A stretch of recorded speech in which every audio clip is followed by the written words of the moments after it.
Derek, oh, wait a minute.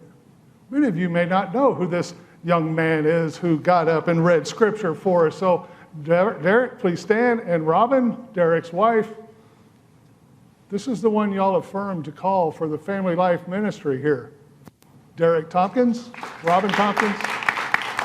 Welcome. I present to you the congregation of Central Christian Church. And as I told them in first service, you can stand until it's awkward, then you can sit. As I told them in first service, you can stand all day, brother. Come on, man. As I told him in first service, Derek has promised that he knows each and every one of you by name, so test him. Y'all have to learn one name. He has to learn a whole bunch. But I love the imagery of that text that Derek read for us today, of Elijah on that mountain, and that wind, and that earthquake, and that fire, and all of that stuff that's going on, and he wraps his cloak over his face, and he comes out. And there in the stillness is God. And he recognizes he is in the presence of the holy. And in that recognition, he hears that question. That question. What are you doing here? What are you doing here, Elijah? And it reminded me of this. These questions that you gave me some weeks ago, you keep thinking I'm going to forget them, but I will not until we've been through all of them. And this question is much like this question that God has asked Elijah. What is my purpose here? What is my purpose here? Why are you here? Why are you here, my beloved? There is a group of folks in this room who have asked that question. I know they have asked that question because I was in a similar circumstance and I asked the very same question, why am I here? So, all of you who have served in the armed forces, please remain seated while the rest of us stand and thank you for your service.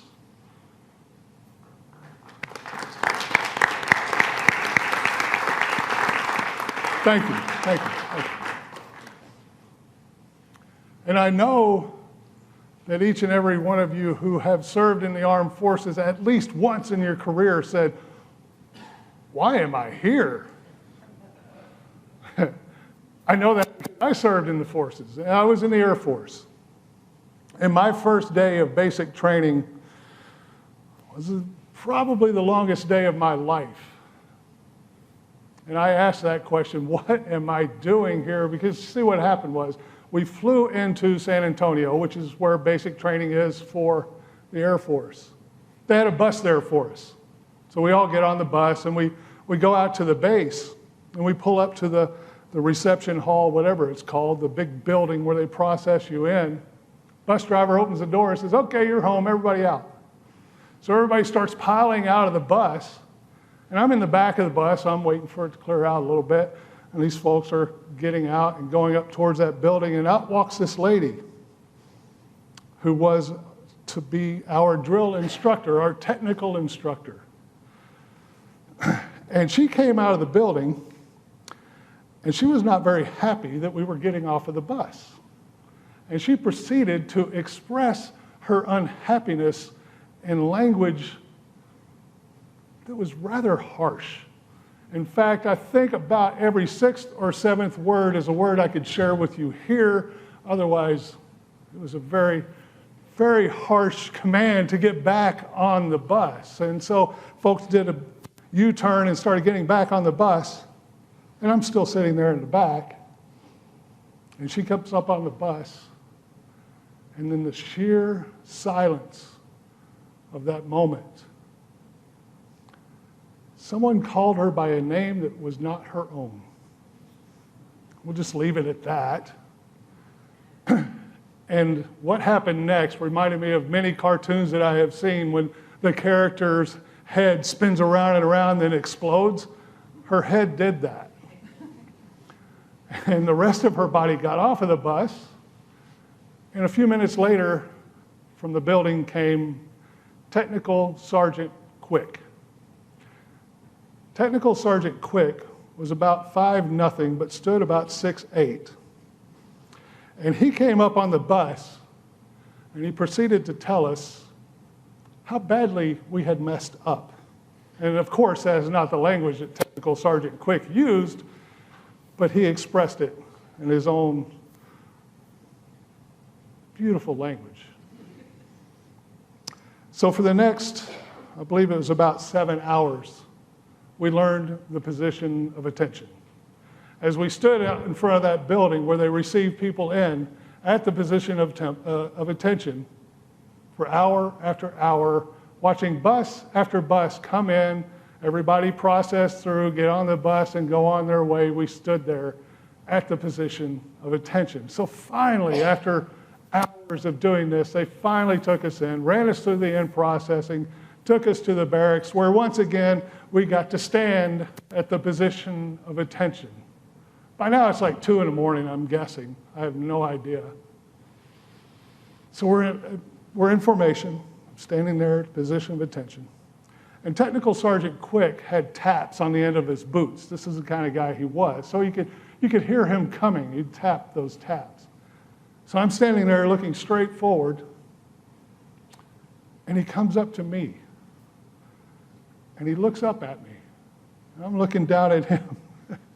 And he looks up at me and he goes, "Red, I believe you have an attitude problem. Why am I here? What am I doing here? I have not said a word this entire day, not uttered one single sound, and I have an attitude problem." And he looks at me and he goes, "Yep, we're going to get along real good." And turned around and walked off. Why am I here? Why am I here? And I know those of you who have served have also had similar experiences, some worse, some better. My experience in the Air Force got worse, then it got better, then it got worse. That was only the first half of that first day, and it was a good time. So all of that. And back to our story, where Elijah is on the mountain. And God is asking him that question, "Why are you here, Elijah?" And it is a question that we all ask ourselves at one time or another, sometimes many times in one day. What am I doing here? Much like the question on this card, what is my purpose? Why am I here? And Elijah's response is interesting.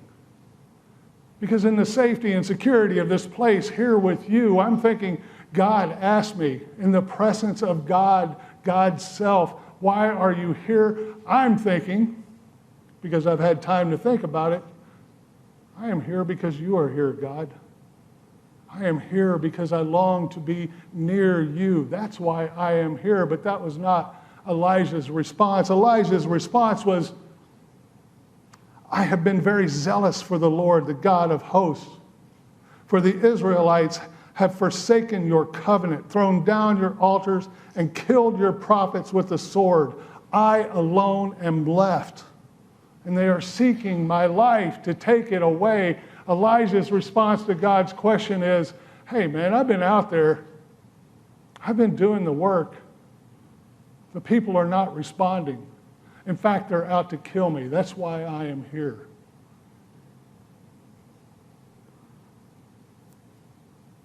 It takes a little bit of context to understand Elijah's response.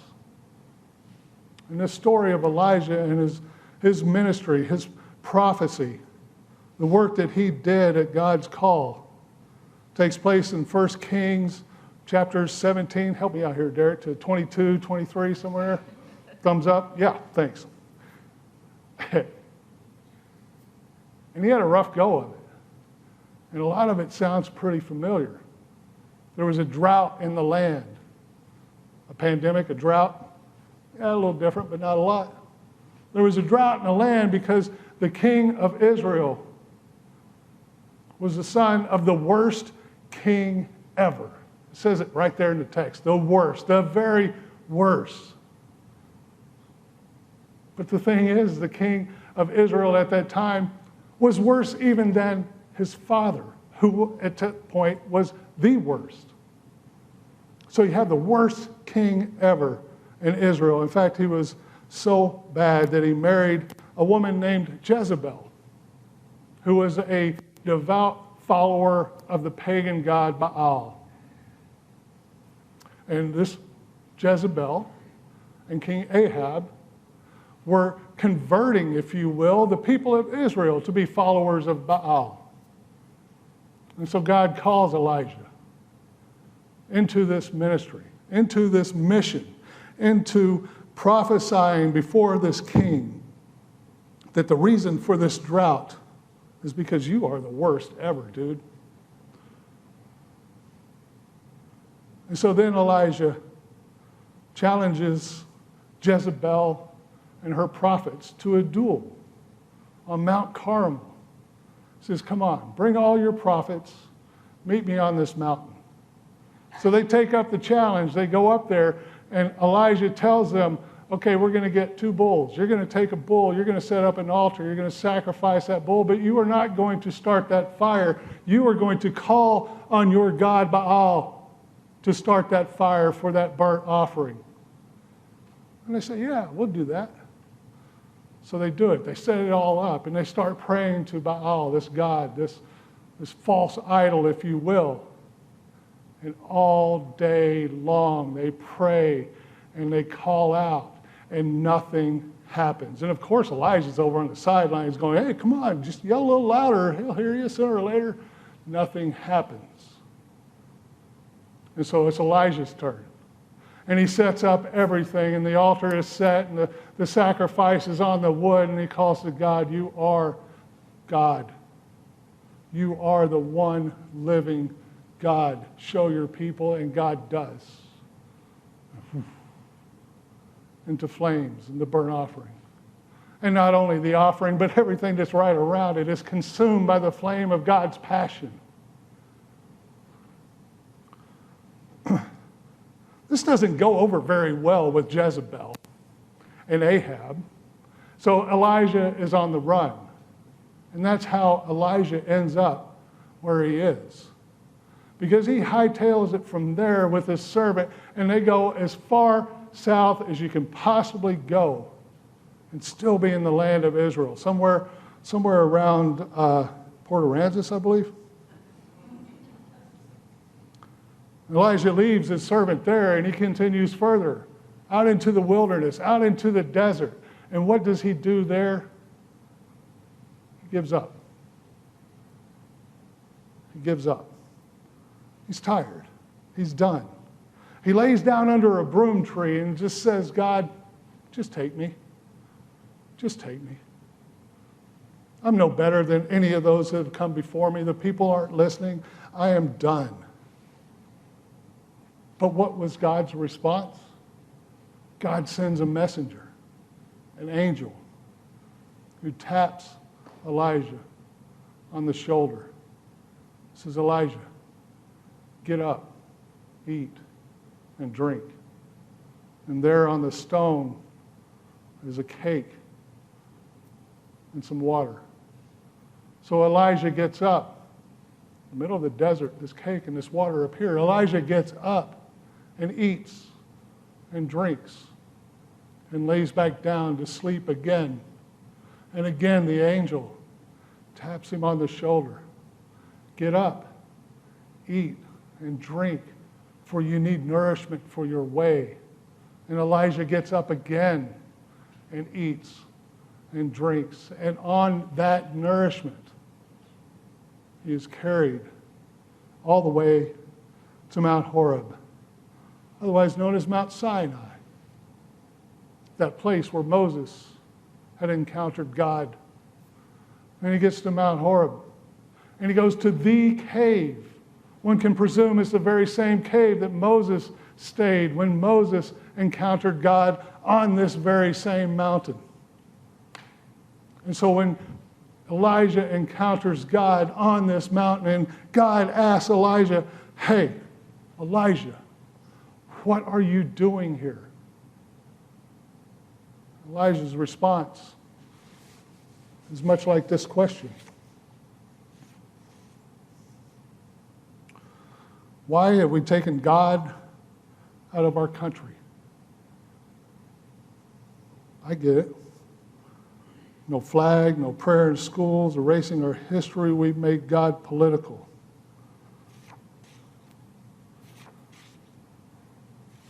What Elijah expresses in his response to God's question, "What are you doing here, Elijah?" Elijah expresses much the same thought. I have been very zealous for you, God. I have been trying to help the people understand how important you are, how much you love us, that you have created us for something more than all of this. I have been trying and trying, but the people won't listen. Why won't they listen? I give up.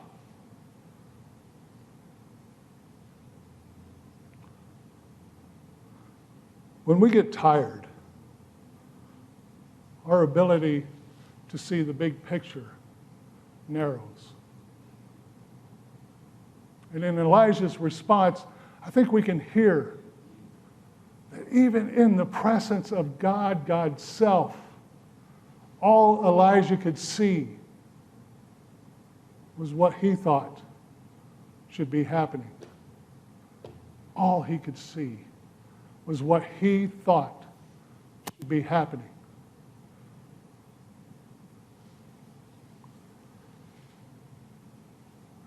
After God asked Elijah this question the second time, and after Elijah responded to the question with the exact same words,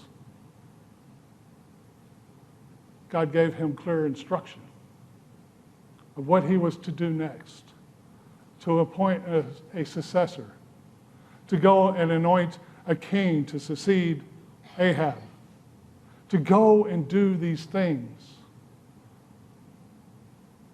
And Elijah, having rested and been nourished and been renewed with the Spirit of God, being in the presence of God, got up and moved on and did what God had asked him to do. I get Elijah's response. I get it. We have been through the ringer for the last 20 years or 20 months or however long this whole COVID thing has been going on. We have been through the ringer. We have been through the ringer for I don't know how long the political and social upheaval has been going on, but the division between one another, the division between me and you, us and them, all of this stuff. And in the midst of this windstorm and this earthquake and this fire and all of these things, we keep trying to hear God's voice telling us how we can have any impact whatsoever on all of God's creation. How can we minister to your world, oh God? How can we do this? We talk and we talk and we invite and we do all these things, and yet the people don't listen. We're tired. We're tired.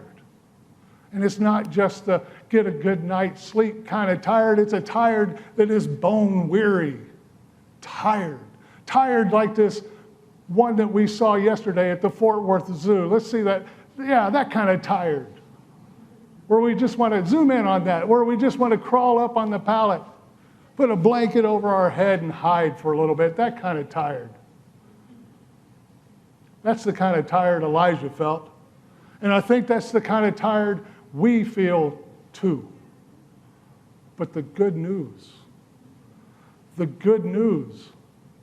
is that God knows our tired. God knows our tired.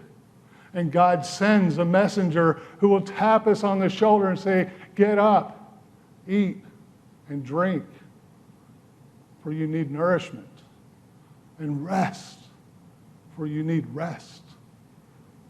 Because it is not in that storm, it's not in that windstorm, it's not in the earthquake, it is not in the fire that we hear the calming, soothing voice of God who says, get up and go and do.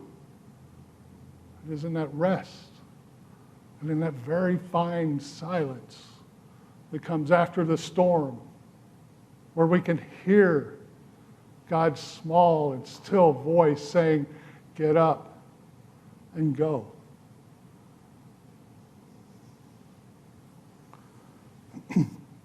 I am very excited about the next few weeks in the life of this congregation.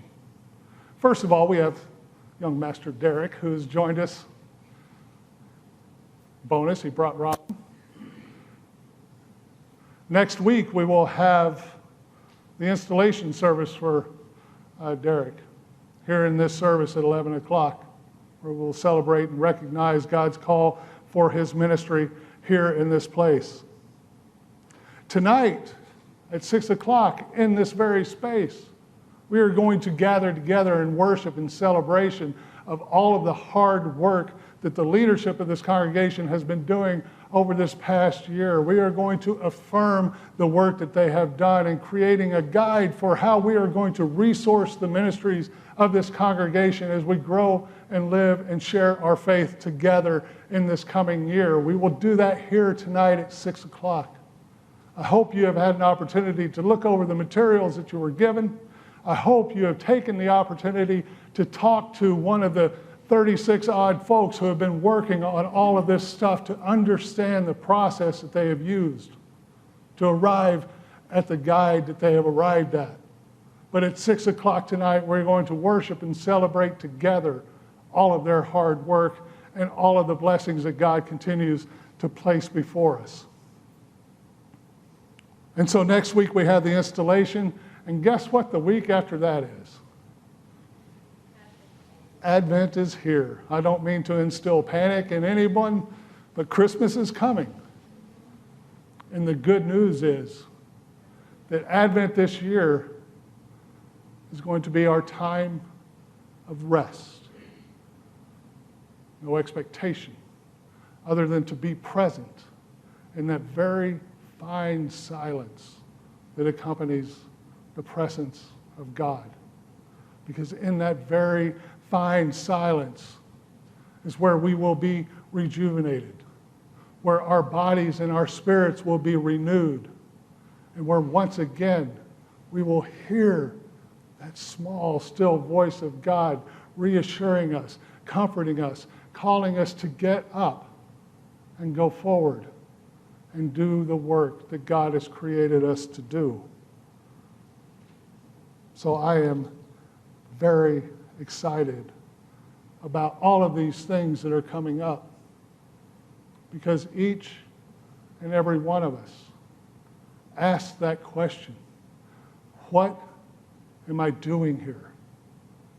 And we are seeking that answer, and we will find that answer when we stop and breathe and listen. Let us pray. Loving and merciful God, we are humbled and grateful that you continue to call us. Even as we are bone weary, tired, you know this. And you provide us nourishment. You provide us renewal and rest. You prepare us to do the work that you have created us to do. And each and every day, you call out to us. And you ask us to ask that question: what are you doing here, my beloved? And our response is, you are here, O God. And where you are, we long to be with you. Be with us in this time. Amen.